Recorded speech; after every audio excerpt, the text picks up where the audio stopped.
What's good, everybody? This is Otis here, and there's a couple things I want to talk about in today's commentary. I finally got to play Battlefield on the console. It's been a while. People always ask me, oh, what do you like better, PC or console for the Battlefield series? Graphics-wise, just all out Battlefield, I would take the PC. But I'm not a PC gamer. I'm completely just horrible at the PC. And so basically, if I had a choice, I would probably honestly pick the console just because I'm so used to it. It's nice for me. It gets a little frustrating when you go like 2 and like 15 like every game, and it's just kind of it discourages you from playing. That's for sure. But another question too I get every so often is, why do you play by yourself and stuff in a lot of the games, whether it be PC or console? And that's just because there's just so many just retarded people where you'll have your tank gets disabled, whatever, you get out, you start repairing it, the next thing you know, a guy on your squad spawning in and driving away, and you're just stuck with your thumb up your ass going, what the fuck just happened? And so most of the time, in order to avoid that, stay away, I basically just go, you know what, I'm just going to go on my own squad.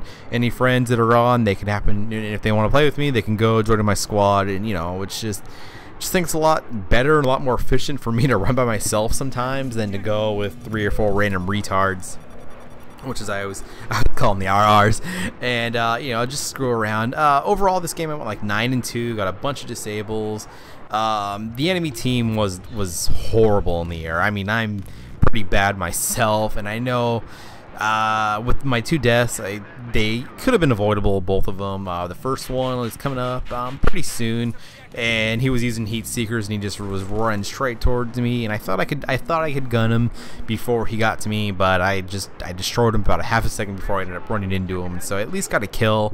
And the second time I was getting a little cocky. I was alive for a little bit longer, and I see the guy on the middle building, using his javelin. So I'm gonna go roadkill this guy, and I took a horrible angle. I wasn't really able to get a good angle on it once I turned around, and so I half a second after I ran into him, I ended up blowing up. And so that's the reason why I'm usually by myself in the squads, whether it be on PC or console, just because I'd just rather deal with myself, because I know if I fuck up or something, then it's on me, and I can't blame my squad mate or anything like that. And with the consoles too, you'll have people just, with their kids in the background and stuff in the mic, and the muting works sometimes. So I just go, I just don't even want to deal with it. I'll just go on my own squad. But the big thing that I wanted to talk about today too was, do you guys think Battlefield 4 is going to last as long as Battlefield 3? There's a couple of ways I could see it going, lasting as long. The first one I'm going to say is that I don't think it's going to last that long, just because they said they're going to have a Battlefield pretty much yearly now. What I kind of suspect though was they'll probably have Battlefield 4 this year, obviously. Then next year they'll probably go back to a Bad Company game, because they have said before in the past that the series isn't done, so we could maybe see a return next year, and then they'll work on Battlefield 5 or whatever they want to call the next Battlefield game. So because we've had Battlefield 3 currently for a year and a half, and it's been probably 4 or 5 years that I've had a game where I've played longer than like a year and a half or 2 years, and it's been the SOCOM confrontation on the PS3, which was good and horrible. And before that, there's only a handful of games maybe that I've played more than 2 years. So I could maybe see if they come out with Battlefield 4 and there's a whole bunch of changes, maybe just certain vehicles, or just the ground fighting is way different. I could see people coming back to Battlefield 3. It's typically what you see in the Call of Duties for the first month or two. You'll have everyone go to the new one, and then it seems like about half the people go back to the old one that just came out and said, oh, that one's so much better, that's so much better. So I could see that. I think a lot of people after Battlefield 4 comes out, they get it, they won't like something in it, and so they'll be like, oh, fuck this game, it's crap, and they'll go back to Battlefield 3. And so I could see that happening. Personally for me, just with the trailer, even if they fix multiplayer up enough to where they make some improvements, no blue tint, hopefully the rumors are they're taking suppression out, which would be amazing. If they took that out, I mean, I would probably be completely happy with multiplayer, as long as they didn't have too many major changes. Let me get off topic here. I'm always jumping around.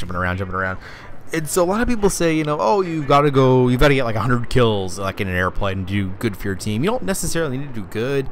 If you look at some of those PC gamers, although some of them on the planes are just absolutely amazing, a lot of their kills, I would say, you know, 60-70% are just single guys just running randomly in the field and stuff, and they're usually not really attacking their armor ever. And so if you can get a lot of disables, try to protect the flags. I mean, our team was just pinned down probably to our last like 1 or 2 objectives in the spawn almost the whole entire game.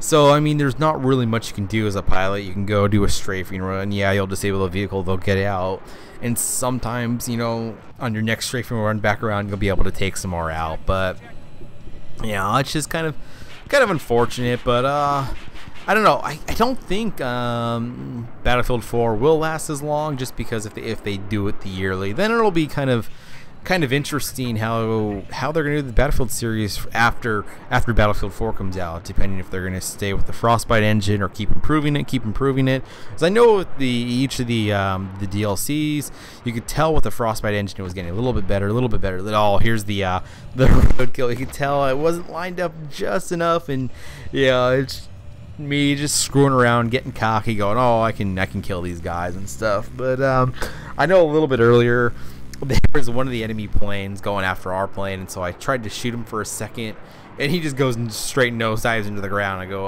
okay. And then about 3 or 4 seconds later, you can see in like the top right of the screen, the enemy goes down and crashes into the ground. And so that's just that was kind of the skill I was going against the whole entire game. So it helps, at least when you're going against retards. I've always said, for me, if I can get a good wingman that can keep the other planes out of the sky, I can do absolutely amazing supporting the infantry going after the planes.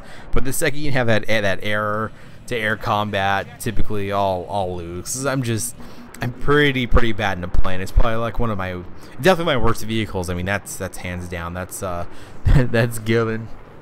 But I don't know what it is. You know, I've been, you know, amazing with the helicopters. It's just the planes, I can't get that air-to-air thing down. One thing that I have noticed, though, since Endgame has come out with air superiority, a lot of people have been using their guns less. It seems like every single plane in Endgame has heat seekers, and like either they don't want to trade them out, they don't care, and so you'll have the beep beep beep the whole time behind you, which is kind of annoying. But it also does help too, because since Endgame has come out, I've been shot down a ton less with the actual machine gun. It's just like people have like forgotten that skill, probably because they're playing air superiority so much, and they just rely on those heat seekers, and they're not used to using their machine gun that much. And so it does kind of help. And another thing, well, at least my theory on it is, I know as this is winding down from my blabbling commentary, is all the good jet pilots and people who want to play air superiority are playing that. They're not playing Conquest, they're not playing Rush, and so you'll typically have jet pilots just aren't as good as compared to other people and stuff. And that's just another example right there too. I've said from the beginning of Battlefield 3 that if you disable an air vehicle, a person should not be able to eject until they land on the ground. That's always been my pet peeve, because you'll disable the planes, disable the helicopters, and they bail out, and you never get the kill. They're bailing out of the map, which is kind of unfortunate and stuff. But that's it for my little rant at the end. Hopefully you guys enjoyed this, and I'll be having more commentaries again soon, now that I've been able to play and have more time again. But thanks for watching, guys, and hopefully you enjoyed it.